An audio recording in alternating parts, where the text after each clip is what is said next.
After losing Nanah to senseless gun violence in Oakland, California, I can't tell you how many countless nights I stayed up tormenting myself with all the what if questions. I mean, questions like, what if I did something differently? What if I wouldn't have helped her move back to Oakland? What if I'd have helped her get a different car? I mean, what if, what if, what if?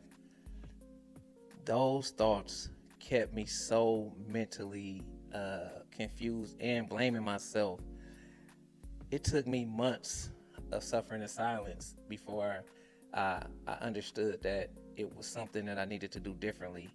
Actually, I'll tell you what it was.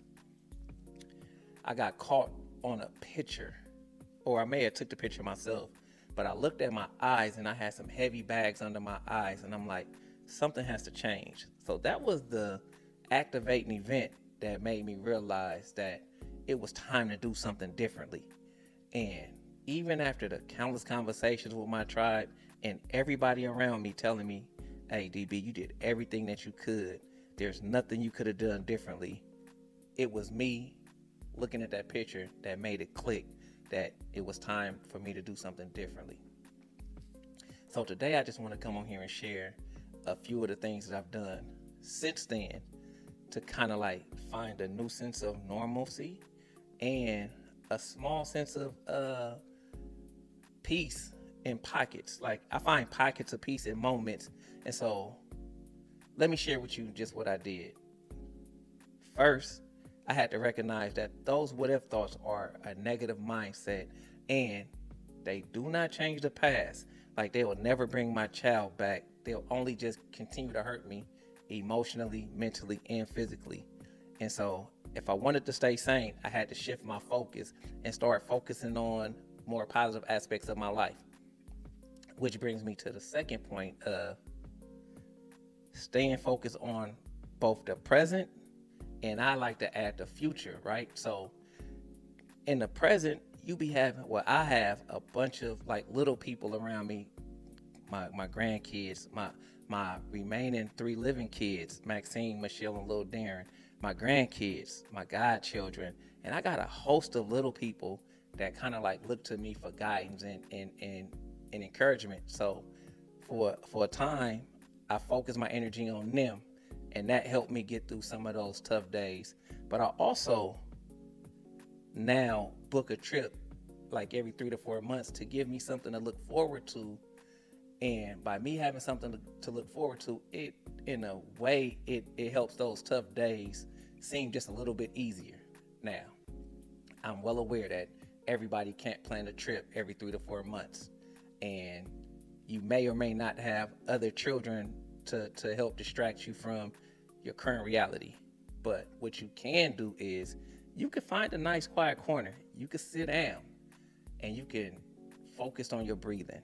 You can sit still, take a deep breath in, hold a few seconds, and then blow that deep breath out very slowly. Do that 4 to 5 times, and that should help you recenter and refocus on your current situation. And here's another thing that I've done. I started saying, instead of in memory of, I live in honor of Nanah. And I even created not a little, I created a corner in my office, and it's in honor of Nanah corner. It has an outfit that she actually wore, a pair of her favorite pajamas, along with all the things that your friends and family will send you when you lose a child. The keychains, the candles, the photos. One of my little cousins even brought me like a tissue box that she created, which is absolutely beautiful. Someone made a Christmas ornament, like things of that nature. So when I'm really missing Nanah, I go sit in my office and just look at that stuff. But I also have a lot of videos from her sisters, Maxine and Michelle. They post a lot of videos of Nanah almost daily, and I just watch those videos, and sometimes I'm able to download them, sometimes I'm not. But those are just a few of the things that I do currently to help me refocus when those what if thoughts come to mind, right? Because we can't stop the activating events or the activating triggers of our trauma.